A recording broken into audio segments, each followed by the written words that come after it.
Hello, my name is Magdalena Shipaho. I'm a pharmacy student at First Moscow State Medical University, known as Sachinov. I'll be talking about Valacyclovir. So here's the list of the things I'll be talking about in this video. I'll start off with the classification of the drug, move to the structural formula of the drug, and also show you the images of the viruses where the drug acts on. Move on to indications for use. Move on to molecular target of the drug, and also talk about the specific developer or the company that brought the drug to the market. Year of admission to clinical use and with the indication of the country, and also talk about the main ideas used in the development of the drug. Let me start off with the classification of the drug. It falls under antiviral drugs. Now, antiviral drugs are divided into two groups. Antiviral drugs with no specific action, drugs with no specific action, and then antiviral drugs with specific action. Drugs with specific action. Now I'm gonna focus on antiviral drugs with specific action.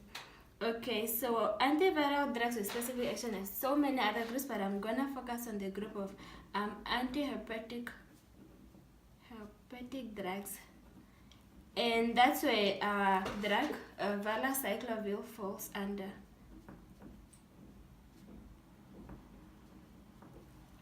Okay, now moving on to the structural formula. So it goes like, here is N, N, double bond O, there is NH2, here is NH, and then here, and then N, okay, N, and then moving on to CH2O, CH2, CH2, OC with double bond O, and then C, okay, and then C. And then here we have NH2, then here we have H, then here we have CH, and then CH3 too, and then we have the hydrochloride. So that's why it's sometimes called Valacyclovir hydrochloride. Here are the viruses on which the drug acts on. I'll be starting off with varicella zoster virus, which causes chickenpox and shingles. And then moving on to herpes simplex virus, the one that causes herpes labialis and genital herpes. Indications for use, that's what we have in number 3. So I'll start off with adult patients. It's used for the treatment of herpes labialis. It's also used for the treatment of genital herpes. Now, to be more specific, under the treatment of genital herpes, it's used for treatment in immunocompetent patients. Now, that's under initial or recurrent episodes.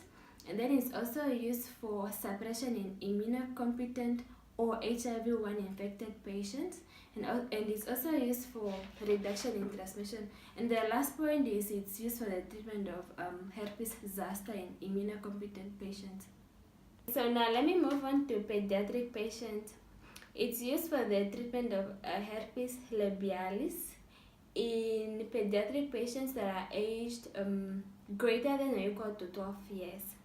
And then it's also used for the treatment of chickenpox in immunocompetent pediatric patients aged from 2 years to less than 18 years.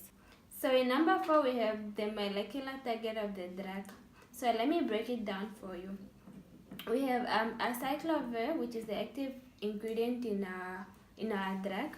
It gets converted to monophosphate by the viral thymidine kinase,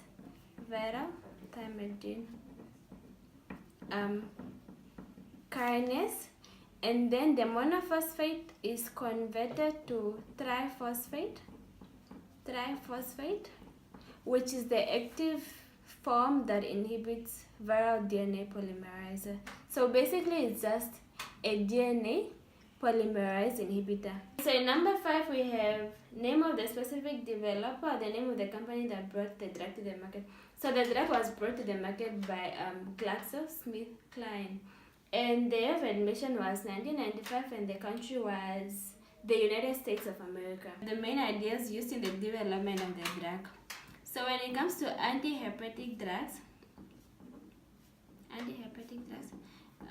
we have drugs and then prodrugs. So I'm thinking about Valacyclovir, which happens to be a prodrug. Valacyclovir. And then the drug is acyclovir. So now a prodrug is a molecule that is metabolized. Let me write metabolized. Metabolized into the drug by the body. Okay, so the advantage is if a drug cannot be absorbed early, a prodrug can be. So it's basically a way of giving something orally that would otherwise require IV. So let me write oral here. So here are the materials I have used for my video. I have used my Pharmacology album, which was edited by the Doctor of Medical Sciences, Professor A.A. Sviustonovo. And I've also used my Pharmacology textbook, which was edited by the Doctor of Medical Sciences, Professor R.N. Aliaitidina. And the rest of the materials that I've used will be down in the description box. And if there are any corrections to be made after my lecturer marks my video, then I'll put it down in the comment section. And thank you for watching.